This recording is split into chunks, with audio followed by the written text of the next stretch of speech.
Abraham Lincoln சொல்றார், நான் இதுவரை பெற்ற வெற்றிக்கும் இனிமேல் பெறப்போகிற வெற்றிக்கும் காரணம் என் தாய்தான் என்று சொல்றார் ஆபிரகாம் லிங்கன்.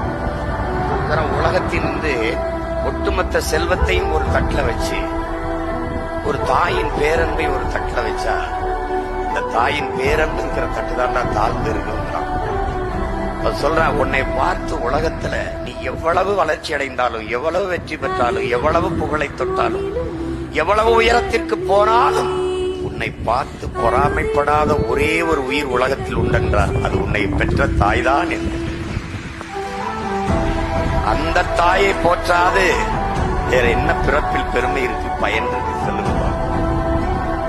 நாங்கள் 117 இடம் சம வாய்ப்பு கொடுக்கிறது என்பது அங்க இருக்கும். நீங்க செய்ய வேண்டியதெல்லாம் ஒண்ணே ஒண்ணுதான். நெல்லை பஸ் டீமை கான்டாக்ட் பண்ணுங்க, மற்றதெல்லாம் நாங்க பார்த்துக்கிறோம். நன்றி.